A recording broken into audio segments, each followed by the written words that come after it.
This particular Darknet vendor goes by the name of Joy Inc.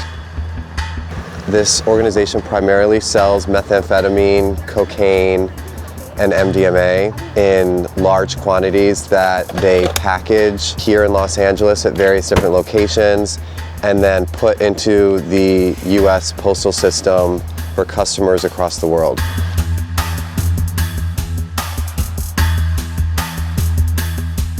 A lot of individuals that are buying these illicit items on the Darknet, they're not necessarily aware of what they're buying. And with the amount of fentanyl that's in the supply chain these days, it's a minuscule amount of fentanyl that can ultimately end up killing someone. It's not an addiction that builds up over time. Just one hot dose can kill.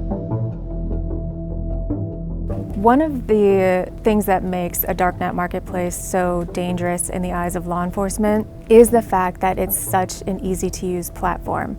But the problem that we see from the law enforcement side is these pills are not what they're advertised. They're almost always pressed with fentanyl, and you could very easily get yourself in a bad situation, almost not knowing better.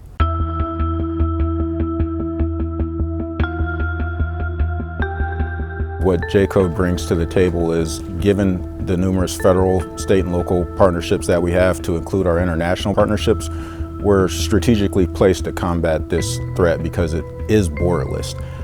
And because of those partnerships, there's no place in the world that we can't reach.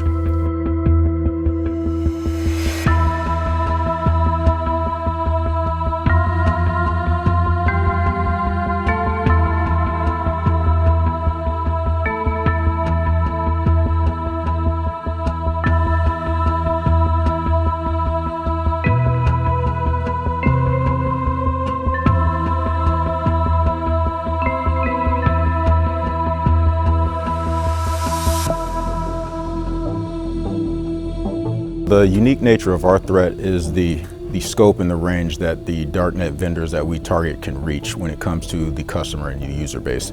It's not like when you're dealing with your local neighborhood dealer or even a cartel member. The Darknet vendors that we investigate, they truly operate on a global scale in their ability to reach and sell drugs to customers out there.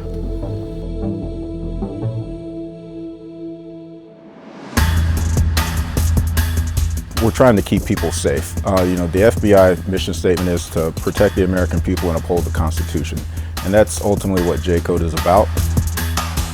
We have become very adept at identifying the individuals behind these marketplaces, no matter what role they're in, whether they're an administrator, a vendor, a money launderer, or indeed a buyer.